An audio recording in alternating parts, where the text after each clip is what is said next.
Oiga, me da mucho gusto saludarlos a todos, muy contento, y vamos avanzando, ya es la tercera jornada, en la cual vamos a escuchar a nuestro querido amigo, el doctor Víctor Amaury Cimental Franco. Quiero platicarles que, bueno, yo conocí a Víctor Amaury cuando estábamos aquí en la facultad de UNAM. Él es doctor en Derecho, tiene dos doctorados, uno de la UNAM y otro de Politécnico Nacional. Él ya ha escrito un libro que ya nos entregó hace tiempo sobre el tema de ontología jurídica, y el día de hoy vamos a platicar de un tema muy interesante que tiene que ver con los derechos humanos, pero también con los deberes, ¿no? La contraparte, ¿no? Al finalizar esa participación, se estima entre 40 y 50 minutos, vamos a platicar, compañeros, del tema del viaje a Europa, que varios me han preguntado varias cosas, y pues ahí vamos. Pero ahorita platicamos después de esta interesante intervención de nuestro amigo. Pues adelante, mi querido. Buenas noches, ¿cómo se encuentran? Espero estén bien. ¿Se oye? ¿Qué tal, doctor? Buenas noches. Muy claro y muy fuerte. Muy bien, Bienvenido y todo bien. gracias. Perfectamente bien. Que hay algunas personas que se hayan tomado el tiempo para estar con nosotros. Recordemos que estas pláticas, bueno, no pláticas, conferencias, o como ustedes le quieran denominar, están dentro de un marco que son nuestras jornadas de ética jurídica. No perdamos de vista esto, que es muy significativo. Cuando me confiere el honor nuestro presidente del colegio y a su vez rector del CUEC, Amaury, me gustaría que des una plática. Me quedé pensando tantas cosas que podemos hablar sobre ética jurídica, y circunscribirlo a una hora, pero además una hora que no sea cansada para el auditorio, una hora que podamos aprovechar bastante. Y pensando en que además estas pláticas de ética jurídica pues están enfocadas sobre todo a un auditorio de abogados o de personas que están abrevando en las cuestiones jurídicas en un nivel posgrado. Muchos de ustedes tienen una licenciatura en otra carrera diferente a Derecho y han decidido apostar a conocer el Derecho a nivel posgrado, que es una aventura bastante ambiciosa, bastante loable y muy respetable. Constantemente digo en salones de clase, en diversos auditorios, y es una idea relativamente reciente. Dicen que las ideas cuando te llegan no es que sean tuyas, sino que están flotando en el ambiente. Entonces seguramente es una idea que varias personas al mismo tiempo más o menos tuvimos, que consiste en pensar en que los abogados dentro del conjunto de la sociedad ocupamos un espacio similar al que tenemos los hermanos mayores dentro de una familia. El hermano mayor quiera o no lo quiera, asume un rol consistente en ser el ejemplo, el guía. Los papás no nos dejan de molestar toda la vida de que es que lo que tú hagas te van a imitar tus hermanos. Y tú seas rebelde o seas muy disciplinado, hagas lo que hagas, tus hermanos te van a seguir para bien o te van a seguir para mal. Yo creo que mutatis mutandi es algo equivalente. Me dicen que vea por otro lado. Es algo equivalente. Ustedes van a decir, sí, se le están yendo los ojos para la luna. No, es que creí que la cámara estaba para acá, miren que está de este lado. De algún modo, el gremio jurídico de los juristas, dentro del seno de la sociedad, asumimos este papel de guía para el conjunto social, tanto para otros profesionistas como para las personas que no tuvieron la fortuna de estudiar una carrera universitaria. Esto se traduce en que la sociedad en lo general piensa al respecto de nosotros que en principio conocemos el derecho. Ajá. Bueno, evidentemente sí lo conocemos, pero no lo conocemos todo. He hecho muchas apuestas y nunca nadie me ha querido tomar la palabra de, a ver, alguien que se atreva a decirme el nombre nada más de todas las leyes que rigen en este país. Y nadie ha querido tomarme la palabra, porque sabe que la llevo de ganar. Es más, si les dijera, nada más dime la mitad de las leyes, tampoco me lo aceptarían. Es imposible conocer el mare magnum de leyes que rigen en nuestro país. Es un mundanal. Entonces, pero de todas formas, la gente sigue pensando de nosotros que sabemos el derecho, y sí lo sabemos. Debemos tener criterio jurídico, mismo que se construye con base en una serie de principios, principios que desde mi perspectiva, y ustedes podrán opinar diferente a ello, de algún modo vienen en el chip que significa ser humano. Ser humano no solamente es lo que concierne al ADN con el cual nos hemos constituido, sino también tiene que ver con esa característica especial que consiste en la necesidad, fíjense lo que estoy diciendo, la necesidad de socializar, de formar parte de una sociedad. El ser humano, para desarrollarse más o menos plenamente, no tiene alternativa más que tiene que hacerlo dentro del contexto social. Muchas de las aptitudes y capacidades que tenemos como humanos derivan de nuestro contacto con el resto de un entramado social. Pues bien, ese entramado social nos lleva a una serie de reglas implícitas en lo que significa ser humano. Y entre ellas está el elemento de lo justo, de lo correcto, de lo bueno, de lo malo. Quizás hasta le podemos agregar algunos elementos estéticos, lo feo, lo bonito, lo bello, lo desagradable. En fin, no me quiero meter a ello. A lo que quiero llegar, que es el título precisamente de esta disertación, deberes humanos versus derechos humanos. Recordarán que inicié haciendo esta alusión a que los juristas, los abogados, somos más o menos algo así como gremio, en el contexto de la sociedad, el equivalente a lo que los hermanos mayores respecto de los hermanos menores. Bueno, en esas familias que todavía había varios hermanos, creo que hoy en día ya están abundando las de 1 o la de 0 hijos, pero es otro tema. En fin, esto es cierto. La realidad es que la sociedad, a pesar de todo, cree en el abogado. Creo todavía que la sociedad sigue pensando en que en su conjunto debe aspirar a que haya un orden. Probablemente más de uno de ustedes esté diciendo, ay, pero ¿qué no ves la realidad? Vayas a la plaza que vayas, a la ciudad que sea, al estado en el cual te quieras ubicar, corre riesgo tu vida, tu patrimonio, tu salud, tu bienestar físico, tu familia, etcétera. Sí, es realidad eso, pero aún creo que es un segmento minoritario de personas las que está lastimando de esta manera nuestra sociedad, y que es la gran mayoría, o más bien que somos la gran mayoría, quienes estamos, por un lado, siendo omisos, siendo pasivos, y por otro lado, y eso es lo más lamentable, siendo víctimas de esta circunstancia. Entonces, ¿qué está pasando? ¿Qué nos ha llevado a esta realidad? Bueno, hay quienes buscan encontrar la solución, o más bien la respuesta a esta situación en la pobreza. Dicen, no, es que la pobreza, el hecho de que haya pocas oportunidades económicas, de empleo, de trabajo, etcétera, orilla que un alto porcentaje de la población se inmiscuya en ello. La hipótesis puede ser bastante plausible. Sin embargo, si contrastamos esta hipótesis contra la historia de los últimos 100 años de nuestro país, pues veremos que en las últimas décadas es en donde hemos tenido, digámoslo así, mayor riqueza y también menos pobreza. Alguien en este momento estará diciendo, oye, pero las estadísticas oficiales nos hablan de que más del 50% de la población mexicana es pobre o está dentro de los rangos de clase baja o sí, con pobreza, en pocas palabras. Sí, es verdad, pero si nos vamos a los años 80 del siglo pasado, o los 60, o los 50, o los 40, o los 20, o simplemente para tener un punto de referencia muy significativo, lo que significó el inicio de la Revolución Mexicana, es decir, la etapa final del Porfiriato, pues veremos que el porcentaje de pobreza, lentamente, si ustedes lo quieren ver así, pero ha venido disminuyendo de manera constante. Y sin embargo, la criminalidad, la delincuencia, lo que estamos viviendo, pues no pasaba en etapas en donde había más pobres.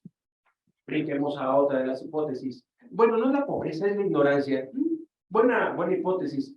Pero ¿qué creen? Que pasa exactamente lo mismo que cuando la contrastamos con lo que hicimos con la pobreza. Antes éramos más ignorantes y había menos criminalidad, había menos delincuencia. Entonces, la explicación tampoco la encontramos en ello. ¿En dónde podrá ser? Algunos apuestan el tema de, es que el problema son los valores, se han perdido los valores. Podría ser, sí, podría ser los valores, pero antes se hablaba que había mayor violencia intrafamiliar. Se hablaba que, bueno, se sigue discutiendo, hoy en día es uno de los temas más importantes, cómo tenemos un gran machismo, una enorme misoginia, una violencia de género tan notable. Y podemos pensar, es que ha aumentado. ¿Y no será más bien que hoy se están discutiendo y saliendo a la luz pública temas que anteriormente se escondían debajo de la alfombra? Yo creo que por ahí va. Pero bien, no me quiero distraer del tema que nos ocupa y que ustedes también estén concentrados de dónde deriva este tema, o más bien, dónde está. Aquí les diría a los alumnos, a ver, díganme qué palabra. ¿Dónde está inserto este tema? Está inserto en las jornadas de ética jurídica. Pues bien, y la temática es deberes humanos versus derechos humanos. Fíjense que por una cuestión de lógica en la construcción de la disertación, en realidad debería haber dicho yo primero derechos humanos versus deberes humanos. Pero como el tema, para efectos de mi exposición, el tema más importante no son los derechos humanos, sino los deberes humanos, por esas razones que lo puse al inicio. Todos ustedes tienen una idea bastante clara de qué son los derechos humanos. Es una temática que se empezó a discutir de manera muy fuerte en México en los años 80. No es que en ese entonces surgiera, sino que en ese momento, sobre todo a raíz del impulso que un jurista y político mexicano trajo de una manera muy importante, Jorge Carpizo, se insertó en el debate público nacional y además en los debates académicos, en las escuelas de derecho. Debo decirles que en principio, al menos en las escuelas de derecho, siempre, bueno, no siempre, pero de manera muy generalizada, en un principio se hablaba de una manera peyorativa respecto de los derechos humanos, con una cierta lógica. En principio, recordemos que en esa etapa, los años 80 del siglo pasado, imperaba de manera muy rotunda en la enseñanza y aplicación del derecho en México una ideología, el positivismo. De manera muy breve, el positivismo alude a que solamente es derecho el que está plasmado efectivamente en las leyes y aquel que se aplica derivado de las propias leyes. De allí que se le agrega eventualmente el adjetivo de vigente, derecho positivo vigente, porque hay veces que hay un derecho que está plasmado en las leyes, seguramente ustedes lo han visto en cualquier ley, y que alguien dirá, pues sí, dice eso la ley, pero es letra muerta. Entonces, el vigente es aquel que se aplica, ¿no? O sea, que no solamente está en la ley, sino que se lleva a la práctica. En fin, en ese momento, era la corriente dominante en las escuelas de derecho mexicanas y en la aplicación del derecho, el positivismo. Por supuesto, ustedes saben, colegas juristas, que han existido otras corrientes que explican qué es el derecho y cómo se aplica. Una de ellas, que es quizá con la que ha tenido mayor debate el positivismo, es el justnaturalismo. Corriente de pensamiento muy vasta, bastante más vieja que el positivismo, y que además dentro de su seno se albergan diferentes orientaciones. No voy a hablar al respecto. Lo que sí quiero decir es que una de las críticas más importantes que se hacían a los derechos humanos en este periodo, seguramente fue desde antes, desde los años 70, muy probablemente, y en los años 80, el debate precisamente por el que lo haya traído Jorge Carpizo en esa etapa, y en los años 90 también, y que es cuando a mí me toca conocerlo, hacia finales de los 90, se decía de los derechos humanos que no era otra cosa más que llamarles de otra manera al derecho natural. Eso es lo que decían. Y entonces se minimizaban porque decían, bueno, son ideales bonitos, son buenas propuestas, pero pues si no está en la ley, no sirven de nada. ¿Sí? Y en cierto sentido, quienes decían eso, era real. Pero la idea ha sido tan fuerte y tan bien acogida en el contexto de la sociedad, una sociedad, por cierto, ya les decía yo, que es una sociedad en términos generales víctima de muchas circunstancias, hasta de ella misma. Eso es un círculo vicioso en donde de algún modo el conjunto de la sociedad ha contribuido a lo que estamos en este momento cosechando. En fin, aquí el punto relevante estriba en que los derechos humanos en México, no voy a hablar en el contexto global, voy a hablar nada más de México, llegan como diría la canción o la frase, llegaron para quedarse. Y entonces se empieza a discutir en torno a ello, se propone la generación de una Comisión Nacional de los Derechos Humanos con un carácter muy, pues más que nada orientativo, digamos así, pero la sociedad, repito, los recibe con beneplácito. Y en poco tiempo, a pesar de la dificultad para que lo que diga la Comisión Nacional de Derechos Humanos pueda tener un impacto obligatorio, y precisamente era uno de los rubros en los cuales más se vislumbraban a los derechos humanos peyorativamente, decían, pues mira, lo peor que puede pasar es una recomendación, y pues no tiene otro carácter más que ese. Sin embargo, la naturaleza del derecho comparado en cuanto a estas, sus equivalentes a la Comisión Nacional de Derechos Humanos, sí se vio gratamente reflejada en el seno social mexicano. Y entonces, aun cuando no tenían estas recomendaciones, y siguen sin tenerlo, el carácter de obligatorio, influían de manera significativa. Desde mi perspectiva, esto tuvo mucho que ver con la gran fuerza política que en su momento tuvo Jorge Carpizo. Fue un político de gran impacto y un jurista pues muy seguido, muy respetado y muy querido dentro del gremio del derecho mexicano. Y pues él, siendo parte de la UNAM, de la comunidad universitaria, pues un efecto muy significativo para lo que significó y ha significado los derechos humanos. Sin embargo, esto no se queda así, y los debates que se daban en el contexto internacional respecto de qué pasaba con los derechos humanos, qué eran y hacia dónde debían ir, no se detuvo.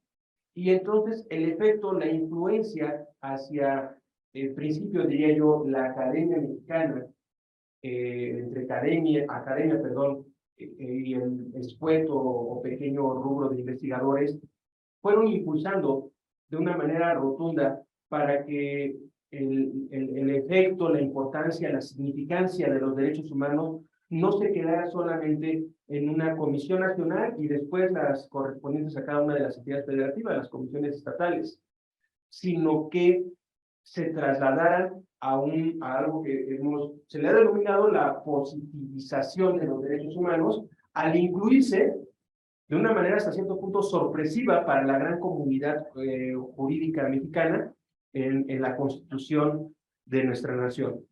En el año 2011 es cuando se incluye en el artículo 1.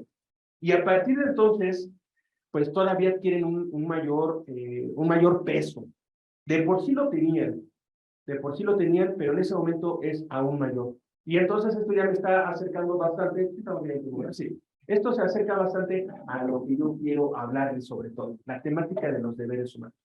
Entonces tenemos que se incluyen en el artículo 1 de nuestra Constitución, y esto obliga a que todos los operadores jurídicos, como funcionarios públicos, orienten su actividad al cumplimiento efectivo de los derechos humanos, que debe prevalecer una interpretación que favorezca los derechos humanos hacia la persona en específico por encima de otras interpretaciones que los restrinjan. Esto está claramente plasmado en este artículo 1 constitucional. Por supuesto que no ha sido fácil para nadie, ni para los órganos jurisdiccionales, entender cómo llevar esto a la práctica, ni mucho menos, yo creo que menos aún, al ámbito del poder ejecutivo.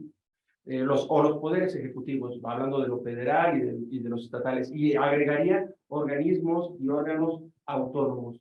A todos ellos, los funcionarios públicos, pues les cuesta trabajo comprender hasta dónde en la aplicación de las normas jurídicas en el desempeño de su función pueden abrir el abanico de aplicación de estos de tal manera que beneficie a las personas con base en los principios que derivan de los derechos humanos. En fin, ahí prácticamente quedaría esta parte en donde, insisto, fíjense bien, todos, y por todos me refiero a la sociedad, entendemos de una manera bastante preclara qué significan los derechos humanos. Y los exigimos. Es cierto, y seguramente más de uno estará pensando, pero si están hablando en A, B, C y D, y ve lo que hoy está pasando en un debate nacional sobre qué va a pasar con la Guardia Nacional, si va a quedar ya finalmente inserta dentro de la Sedena, si esto nos está llevando a una militarización, en fin, muchas cuestiones que en este momento seguramente ustedes están pensando y que son ciertas. Sin embargo, aquí lo importante es que conocemos, entendemos y exigimos de una manera muy constante en la temática de los derechos humanos. ¿Que valdría la pena abundar más en ello? Sí, seguramente sí, porque estos han tenido una constante evolución en el transcurso del tiempo y que lamentablemente los derechos humanos de las más recientes generaciones han quedado en un segundo término por muchas circunstancias. Una de ellos alude a que son derechos programáticos y que para su cumplimiento pues dependen de circunstancias, por decir que haya recursos, que haya presupuesto. Pero es increíble que el presupuesto se dedique más a cuestiones como sueldos, como otro tipo de cosas, más que al cumplimiento de los derechos humanos. Ya no me detengo en ello. Quiero brincar a la otra parte, a los deberes humanos. Y este es un rubro que me importa mucho porque nos va a regresar al inicio de mi disertación. ¿Se acuerdan cuando yo les decía, oigan, pero ¿qué está pasando con la sociedad mexicana? Estamos teniendo una criminalidad acentuada, acendrada, tenemos miedo de salir a la calle, tenemos miedo de convivir, tenemos miedo de contestar una llamada telefónica, ese teléfono no lo conozco, no la contesto. Correos electrónicos, extorsiones aquí y acullá, historias lamentables y deleznables de mujeres, de niños, y bueno, esto porque son, pues sí, segmentos de la sociedad más vulnerables, pero los hombres no escapamos a ello. Entonces, también hay hombres que de repente se fueron por los cigarros y no regresaron, pero no es que se hayan ido a otro lado, sino que pues, nos reímos, sí nos reímos. Pero en realidad esto es trágico. La verdad es que esto es trágico, porque se habrán ido por el refresco o por los cigarros y lamentablemente, pues no sabemos qué pasa con esas personas. Y muchos de ellos, pues sí, son desaparecidos y le llaman levantones. Y pues no, cuando se vuelve a saber de ellos es porque pues aparecieron sus restos. Lo que pasó con estos muchachos estudiantes de la normal de Ayotzinapa, que no son casos lamentablemente aislados, sino se van convirtiendo en una regla y estamos viviendo con un temor generalizado. Bueno, pues todo eso deriva de violación de derechos humanos, evidentemente. El punto aquí está, y yo en alguna otra plática donde había muchos policías, mandos policíacos, les decía, aquí fíjense lo importante que sería que la gente, la sociedad, no solamente exigiéramos derechos humanos, sino los cumpliéramos. Porque ¿quién levantó a ese señor que se fue por los cigarros? ¿Quién secuestró a esta chica que iba caminando a la vía de la carretera? ¿Quién mató a los 43 estudiantes de Ayotzinapa? ¿Quién? Pues la mayor parte, bueno, todos fueron seres humanos de principio. O sea, no fueron robots, no fueron espíritus, no fueron animales salvajes, fueron humanos también. Y la mayor parte, lamentablemente para aquellos que solamente ponen el ojo en el gobierno, pues no fue el gobierno, fueron también particulares. Es cierto, no son particulares, digamos así, normales, gente que forme parte de la sociedad, vamos a decir, civilizada u ordinaria. No, forman parte de las sociedades criminales, ¿no? Así le vienen llamando. Es cierto, del crimen organizado, exactamente. Es cierto esto, pero no dejan de ser humanos. Son seres humanos que tienen derechos humanos igual que nosotros y que al igual que nosotros tienen deberes humanos. Estoy llegando a esta parte. Están violentando deberes humanos. Yo tengo el derecho humano a la vida, por supuesto, igual que Wilfrido, igual que Juan. Y también tengo el deber humano a la vida. O sea, yo no puedo, porque quiero tener su patrimonio, decir, saco una pistola y me da su patrimonio o pierdes la vida. Pues no, estoy violentando un deber humano. También paralelo a los derechos humanos son los deberes humanos. Pero esto, por supuesto que no lo podemos llevar solamente a lo más extremo, a lo más escandaloso, la vida, los criminales. Esto lo voy a vincular con nosotros, colegas, juristas, abogados. tenemos el derecho humano a la justicia, ¿verdad? Pueden decir, el concepto de justicia, pues es quizás la columna vertebral del derecho. ¿Cuántos no estudiamos derecho o elegimos esta carrera porque creemos o creíamos, qué triste si nos vamos al verbo conjugado en pasado, creíamos en la justicia? Esperemos no. Yo creo que ustedes, colegas, al igual que yo, seguimos creyendo en ella, aunque cada vez quizás la veamos más lejana. Pero bueno, eso es lo cantar. Creemos en la justicia, estudiamos derecho por ello. Y ahora la pregunta difícil: ¿en realidad hemos trabajado en pos de la justicia?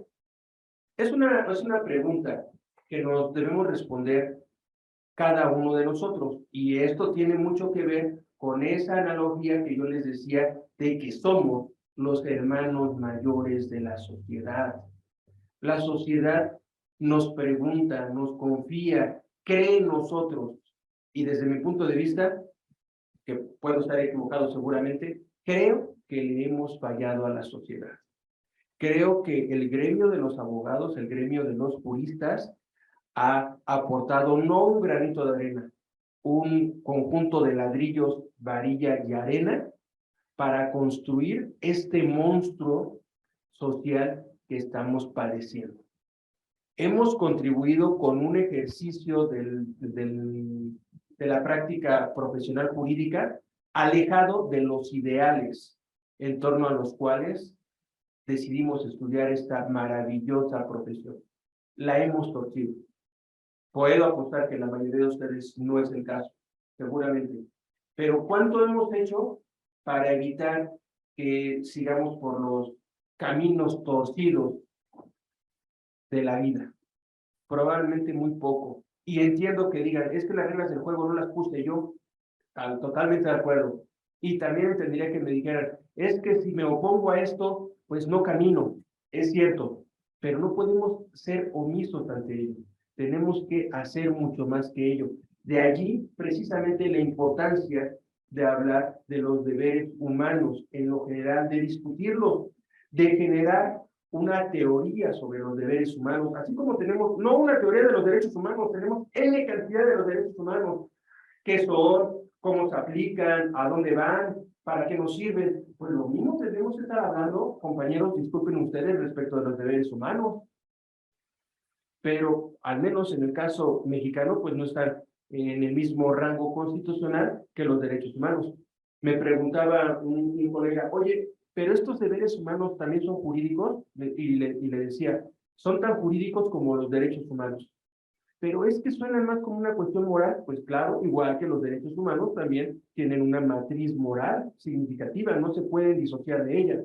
Igualmente los deberes humanos no se pueden disociar de ella, pero no porque no se disocien de su naturaleza moral, ética, jornadas de ética jurídica, no nos perdamos de ello, no por ello dejan de ser jurídicos y no por ello dejan de ser exigibles. Pues miren, yo creo que los últimos 5 minutos me voy a dedicar a hablar en torno a cómo se han entendido minúsculamente los deberes humanos. Se han entendido como obligaciones del Estado, y más bien del gobierno. Entonces, el gobierno tiene obligación de, y pide. Perfecto. Y lamentablemente con ciertos ejercicios de gobierno, en donde en lugar de buscar generar responsabilidad, promovemos grupos que solamente estiren la mano, pues contribuimos a ello. Pero en realidad los deberes humanos no los podemos circunscribir a las obligaciones del gobierno, o los diferentes niveles de gobierno, o los diferentes elementos del poder público. No puede ser así. Porque el gobierno, con todo y que tengamos un vasto gobierno, una gran cantidad de personas que trabajan para él, en el caso del Estado mexicano, sigue siendo un segmento minúsculo dentro del conjunto de población que abarca los Estados Unidos mexicanos. La mayor parte de la población mexicana no trabaja para algún ámbito gubernamental. Y entonces, la mayor parte de la población mexicana probablemente esté ajena al cumplimiento de los deberes humanos. Es tiempo de que, no digo que cambiemos el chip, pero sí de que le metamos otros otro software a este chip, que además de hablar, de exigir, de reclamar los derechos humanos, prediquemos con el ejemplo y manifestemos en nuestra conducta cotidiana los deberes humanos. Los deberes humanos, al igual que los derechos humanos, se pueden manifestar en cualquier ámbito de la vida cotidiana, desde lo más extremo hasta lo más nimio. Este concepto se va a vincular de manera muy estrecha con otro concepto muy escurridizo y complicado, tanto para el derecho como para la sociedad en lo general, el concepto de responsabilidad. En la medida en que el concepto de responsabilidad lo hagamos nuestro y actuemos bajo la égida de la responsabilidad, estaremos dando sólidos pasos para romper con este círculo vicioso de víctimas, victimarios. O estamos de un lado o estamos del otro. Y yo creo que la sociedad debe pensar en romper esto. No tenemos que ser ni víctimas ni victimarios, tenemos que ser socios. Por eso se llama sociedad. Compartir derechos, deberes y sobre todo responsabilidades. En la medida en que vayamos caminando hacia ese lugar, estaremos reconstruyendo el tejido social. Hoy lo tenemos muy descuidado. Hoy el gremio de los juristas lo tiene olvidado. Hoy es tiempo de que cambiemos nuestra forma de pensar, pero sobre todo nuestra forma de actuar. Actuemos con responsabilidad en cada uno de los ámbitos en los cuales nos desenvolvemos y veremos que los cambios se darán en automático. No sé si tengan alguna duda, comentario. Sí, alguna pregunta. Las críticas guárdenselas, por favor. No es cierto. Si tienen dudas, comentarios, es el momento oportuno para ello. Se les escucha. ¿Algún comentario que quieran hacer? Si Hola, muy buenas noches a todos. Respecto al tema de la responsabilidad, pues bueno, incluso la etimología de la palabra viene de respondere, ¿no? La capacidad de dar respuesta, ¿no? Entonces, creo que un poco la reflexión ética también viene no solamente de forma unilateral, ¿no? Sino bilateral, porque dar respuestas también dar respuesta yo de mis acciones, ¿no? Si cada día que hago algo, que llevo algo a cabo, yo respondo también por estas acciones. Creo que a veces también el tema en que se pierde un poco la ética tiene que ver a veces también con incluso culpas malentendidas o responsabilidades malentendidas, ¿no? Yo creo que la ética se desvía cuando se pierde la capacidad de responder o la capacidad de respuesta no es la verdad, ¿no? La verdad entendida como aquello que es una representación de lo existente y que va aparejado con lo que yo entiendo como que es, ¿no? Entonces, mi acción respecto a lo que yo hago día a día, ¿no? Entonces, creo que un poco como recordando a Sócrates, ¿no? Cuando es la apología de Sócrates y en este diálogo hermoso de Platón que se llama Critón o del deber, pues Critón va a convencer a Sócrates a decirle, pues ya escapémonos, ¿no? No sigamos la ley, no tienes por qué ser todo el tiempo perfecto, ¿no? Y Sócrates le dice, no, es que la ley tiene que ser respetada aún por encima de mis deseos, porque eso es lo que me convierte a mí en íntegro, ¿no? Entonces, creo que el reconocer nuestra propia integridad, independientemente del accionar de los demás, creo que esa es la primer semilla de ética, ¿no? Y precisamente la responsabilidad viene de la capacidad de responder. Yo también respondo en lo privado por mis acciones y por las cosas que yo hago respecto a mis ámbitos de vida privada, ¿no? Entonces, creo que la ética empieza con el cuestionamiento primero de mi propia conciencia, ¿no? Gracias. Fíjate que platicábamos ahorita antes de empezar que pues estamos muy acostumbrados a que todo nos lo den, ¿no? Y echarle toda la culpa al gobierno. Cuando también pues tenemos estos deberes, ¿no? Hacia los demás componentes de la sociedad, ¿no? Mucha de la idea del colegio, se los digo, muy buena participación, compañera, te felicito, es precisamente por el tema de hacer algo, ¿no? O sea, no quedarte callado. Yo recuerdo que desde que tenía 18 años iba a los juzgados, ¿no? Que mi papá me mandaba. El trato que te dan en el juzgado es igual que el de ahorita. ¿no? O sea, es exactamente lo mismo. Alguna vez se lo comenté a alguien ahí en la Facultad de Derecho, me gustó bastante, porque le dije, oye, es que casi todos los ministerios públicos que han salido del país son de la Facultad de Derecho, ¿no? Y pareciera que el tema de llegar a trabajar en esos lugares es para pedir dinero. Cuando estaba allí en aduanas, todos se me acercaban a pedirme trabajo, ¿no? Y hasta gente que tenía mucho dinero. Digo, pero ¿para qué quieres trabajar en esto si tú ganas más o tienes tu tiempo? No, no, no, es que yo sé que me voy a enriquecer. O sea, no. O sea, hay una visión muy torcida de las cosas, ¿no? O sea, pero el problema es que está muy arraigado. Ir contracorriente se vuelve bien difícil, pero yo creo que la oportunidad que tenemos aquí en el colegio es de verdad de poder plantear cosas, de poder acercarse, que pueda tomar decisiones. Y estoy seguro que si estamos formando maestros y doctores aquí en la escuela, que son más de 1000, pues va a llegar el momento que alguno de ustedes tenga la posibilidad de poder hacer algo, ¿no? Y de que saber que tiene a todos sus compañeros, a sus pares, para poder hacer muchas cosas, ¿no? Me decía, fíjense, me escribió hoy el que fue mi jefe en aduanas, el administrador general. Y un día me acuerdo que me dijo, oye, si yo quisiera poner a los 49 administradores de las aduanas, ¿tú me los puedes poner? Claro, y pongo de 100. Todos tienen maestría, todos tienen doctorado. O sea, sí, o sea, esa es la fuerza del colegio, ¿no? O sea, a lo mejor no la vemos, ¿no? No la vislumbramos. Yo sí le veo muy claramente que la gente se acerca y nos pregunta y nos dice, y hay mucho que hablar, ¿no? En relación al tema de lo que podamos hacer como grupo, ¿verdad? Yo les agradezco mucho que se conecten, ¿no? Que sepan que todos los miércoles a las 8 vamos a tener estas pláticas y van a empezar a escalar también, ¿no? O sea, y también darle una visión multidisciplinaria, ¿no? También para el tema de los psicólogos. Ayer escuché un video que hicieron en la semana sobre el tema de la felicidad, ¿no? Y me pareció súper interesante porque la chica lo abordó. Sí le faltaban ahí algunas cosas, por ejemplo, que hablaba de la Constitución de Cádiz, que el objeto de la sociedad es la felicidad de la nación. Entonces, estos temas de decir, bueno, ¿y qué es lo que te hace feliz, no? Tiene que ver mucho también con el aspecto psicológico de las personas. Entonces, habrá que irlo a abordar también desde el punto de vista psicológico, pero yo creo que la aportación aquí de Mauri, que es muy buena, es el tema de decir, es que no solamente hablamos de derechos, ¿no? También hablamos de deberes. Como parte de la sociedad, ¿no? Y somos socios, pues defendernos, ¿no? Cuidarnos, hablar, alzar la voz, o sea, no solamente estar ahí, pues esperando que el gobierno nos resuelva la vida, ¿no?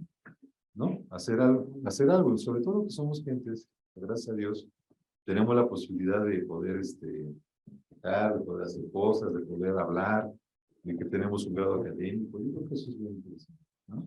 Y pues, mi querido Mauro, te felicito. No sé si hay algún comentario que quieran hacer alguno de ustedes. Sí, la maestra Julie. Maestra Julie.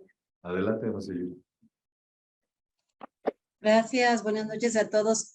Bueno, me gustó mucho y comparto la opinión de la compañera Nancy, parece que fue, y este tema que toca nuestro disertante en torno a que el gremio de los abogados a veces nos hemos visto como rebasados por nuestra realidad social, pero siempre tenemos no solo nuestro deber como seres humanos, sino también como profesionistas, de ser responsables socialmente, y esto que comenta el doctor Juan, totalmente de acuerdo.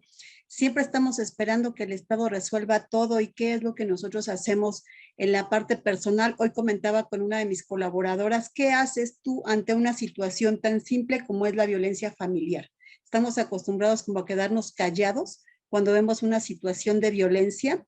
Y me parece que éticamente, siendo profesionistas, siendo abogados, debiéramos como hacer un poquito algo más, ¿no? O sea, a veces estamos acostumbrados a que muchas de las situaciones que rebasan o que violentan los derechos humanos, las estamos como normalizando. El tema, por ejemplo, de la equidad de género, la perspectiva de género empieza desde lo que bien señalaba la compañera, desde nuestra integridad como personas, como seres humanos, como profesionistas, pero también esa integridad que debemos guardar en el ámbito profesional para con el resto de la sociedad, o sea, es decir, asumir una responsabilidad de carácter social que trascienda. Y bueno, nada más era como este comentario, irnos un poquito más allá de los deberes humanos, también con la responsabilidad social, ¿no? Que esta disertación que nos da hoy el doctor Amaury, pues va muy de la mano con el sentido de tener responsabilidad social en lo cotidiano, no acostumbrarnos a no quedarnos callados ante situaciones que pueden ser normalizadas con una consecuencia jurídica a largo plazo que a veces hasta nos termina impactando en nuestra propia persona. Esa es toda mi participación y me encantó la ponencia y la participación de la compañera. Gracias.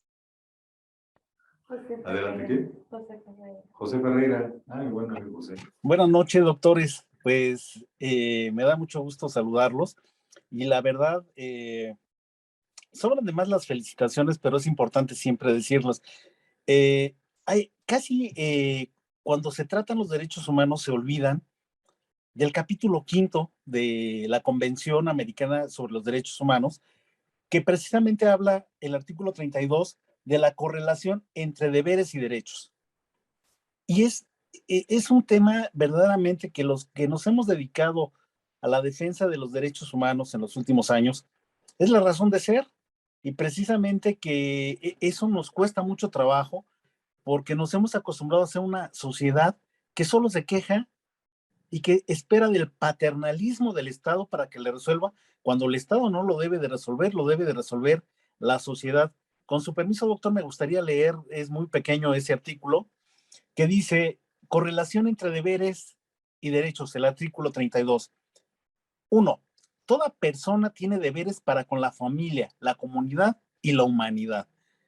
Justo lo que usted está tratando y que la mayoría de los profesionales en derecho, lo digo con todo el respeto para todos los colegas, a veces nos olvidamos de eso, de la humanidad y de esos deberes.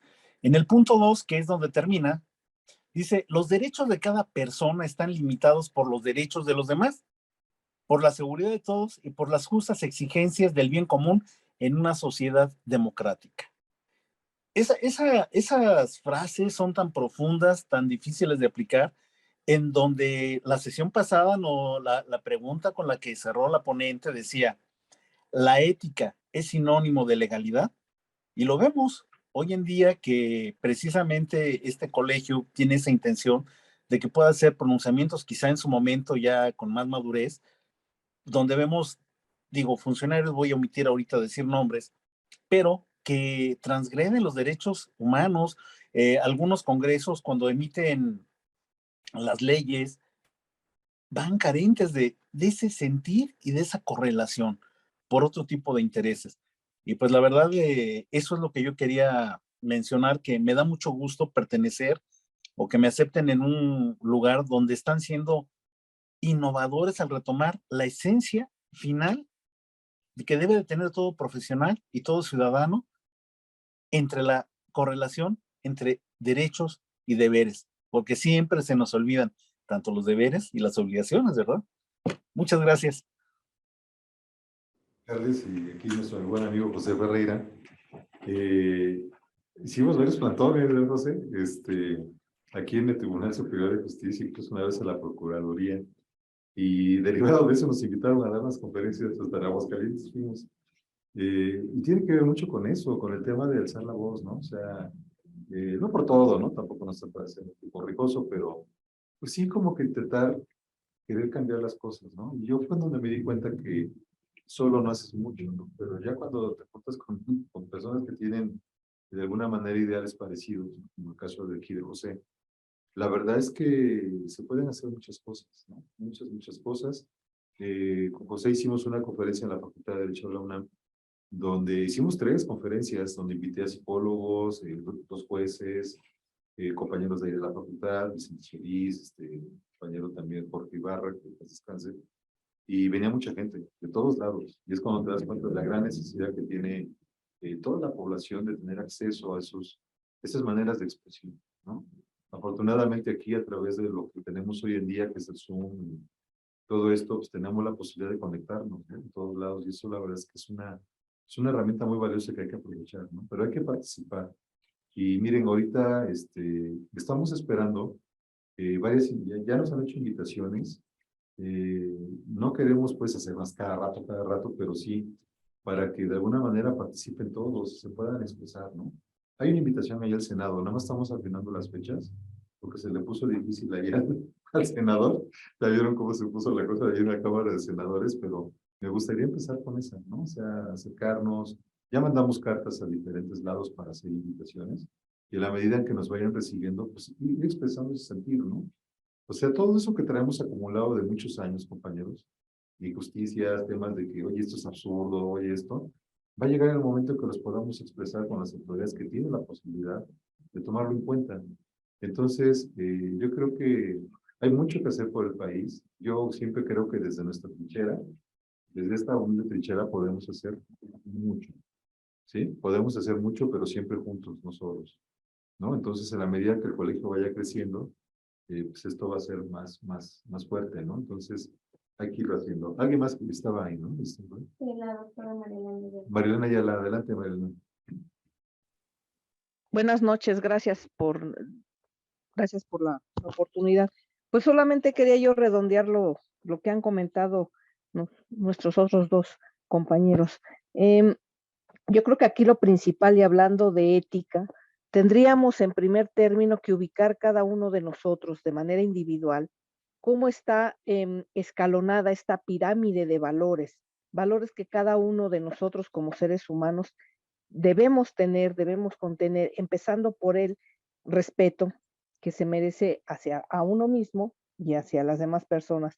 Y de ahí ir generando nuestra propia pirámide de valores para que una vez determinados estos valores podamos asumir realmente esta responsabilidad que nos corresponde como seres humanos y tener la visión completa de cómo y cuáles son esos derechos humanos a los que tenemos derecho, pero que también tenemos una obligación de estarlos manteniendo vigentes. ¿Por qué? Porque es la necesidad que se está dando, que es tan imperiosa en estos momentos en nuestro país, y como bien y atinadamente lo comentaban ustedes, no es dejarle todo en manos del gobierno. Si cada uno de nosotros asumiera de nueva cuenta esos valores morales, esos valores positivos, y se acompañan de estos derechos humanos, pienso yo que se lograría generalizar o incrementar esta cultura de la legalidad que se ha tenido que incorporar entre las materias en licenciatura para poder eh, darles una idea a los chicos que hoy en día están como estudiantes de cualquier carrera a nivel de licenciatura, que no tienen algunos ni la más mínima idea de lo que son los valores morales y por lo tanto no entienden cómo aplicar estos derechos humanos. Pienso yo que como docentes, como abogados, como adultos, tratemos de transmitir a estas juventudes, retomar estos valores morales y hacerles la diferencia de dónde se encuentran estos derechos humanos, cómo tener ese alcance a nuestros derechos humanos, pero también cómo cumplir con esa obligación para poder garantizarnos a nosotros mismos un estado de derecho para presionar de alguna forma al Estado, al gobierno, que también aplique este estado de derecho garantizando con base en lo que establece nuestro artículo primero constitucional y posteriores en sus derechos humanos y derechos fundamentales que ya en la clase pasada también nos habían dado la oportunidad de comentarlos. Ese es todo mi comentario. Muchísimas gracias. Gracias. Termina esta parte. Y creo que tenemos otra vez la participación de Eva Olivar y el Eva. maestro César Villegas. Eva, adelante. Hola, buenas noches a todos y aquí nuevamente participando. Gracias por las palabras de Julie, muy amable, y gracias a todos por organizar estas jornadas. Y pues muy brevemente, creo que un poco el tema de los derechos humanos también tiene que ver con el bien común. Creo que el bien común es una parte nodal. En realidad, el derecho es un sistema, al final del día, un conjunto de leyes, de normas, un sistema que busca organizar y proveer el bien común, ¿no? La esencia de las leyes, desde mi punto de vista, es el bien común. Si bien mi formación es más hacia la ciencia que hacia el derecho, hay dos libros hermosos. Si bien está La vida secreta de las abejas, que es de Metternich, que es es premio Nobel de Literatura de 1911, si no me falla la memoria.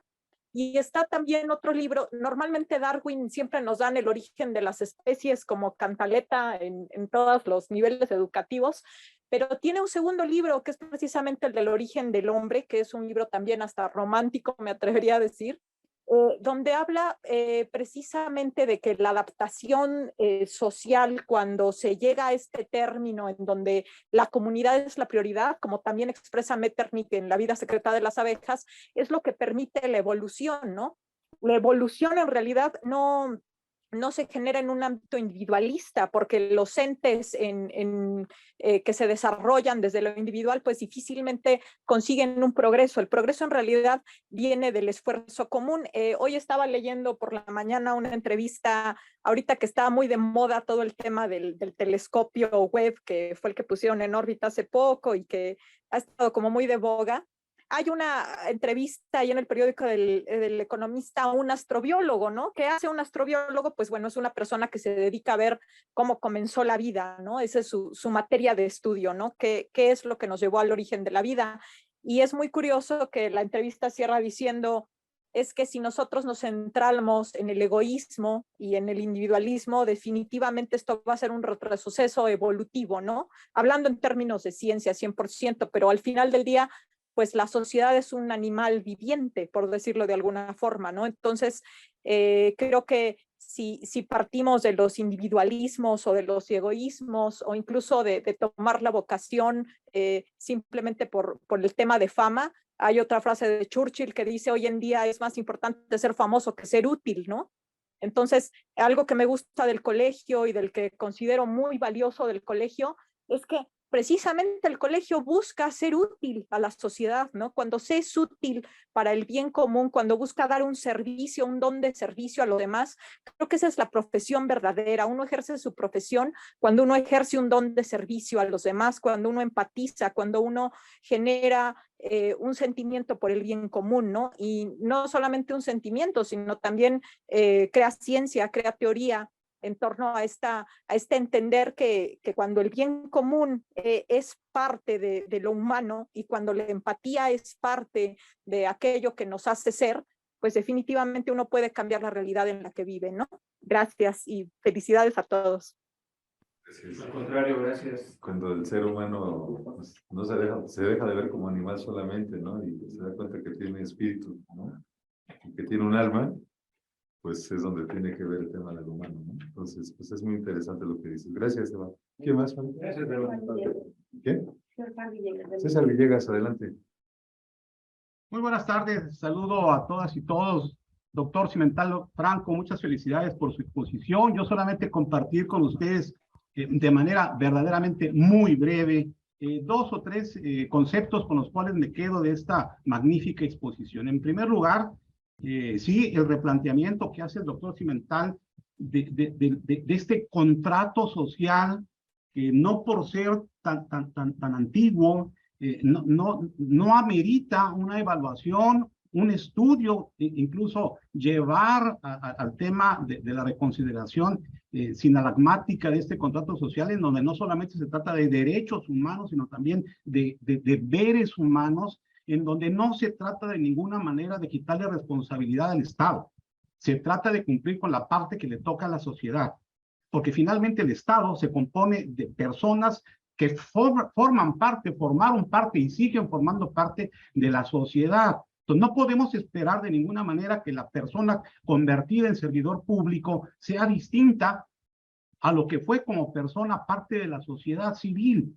Ese es el mérito, creo yo, de este replanteamiento del contrato social bajo esa perspectiva sinalagmática. Por otra parte, destaco también, coincido y me parece extraordinaria perspectiva cuando ya hacen una crítica deontológica de lo que debe ser el abogado y por tanto nuestro colegio de posgraduados en Derecho, en donde tendríamos que asumir esa responsabilidad profesional de ver nuestra función bajo esos principios y deberes que deben guiar nuestra gestión como colegio de posgraduados. Y finalmente le compro la idea al doctor Cimental de impulsar la formación de teorías. Creo que ese es el tema. Tenemos que impulsar el desarrollo de la teoría de los deberes humanos que sume a esta construcción de la ética y de la deontología. Muchas gracias. Buenas tardes. Saludos. ¿Alguien más sabe? ¿Yo para terminar? ¿No? Muy bien. Bueno, pues gracias, mi querido amigo, por esta plática. Siempre tenemos cosas que aportar. Ya saben que todos están invitados a participar sobre todo esos temas de ética. Como ven, son muy amplios. La idea es que tengamos una lluvia de ideas, ¿no? Para poder escribir. Ahorita vamos a platicar de lo que vamos a hacer a la SEP, ¿no? Comentarles que entonces les queremos pedir que vayan escribiendo el tema de un artículo para la revista sobre estos temas que yo creo que son bastante interesantes. Gracias, Ale. Y bueno, entonces, a ver, déjame ver. Ok, miren, como saben, la escuela ya tiene su página de Facebook, ya desde hace ratito, y tiene también su página web. Es www.colegiodeprofesionistas.mx, www.colegiodeprofesionistas.mx. Les quiero pedir de favor, se puede meterse y pues darle ahí like a la página para que tenga más movimiento, porque creo que tiene como 3 manitas, ¿no? Entonces, sí, me ayúdenme, por favor, para meterse ahí a la página y que le pongan ahí cualquier comentario, ¿no? Algún buen comentario de lo que estamos haciendo. Y sí, pues ahora sí que irla alimentando, de eso se trata, ¿no?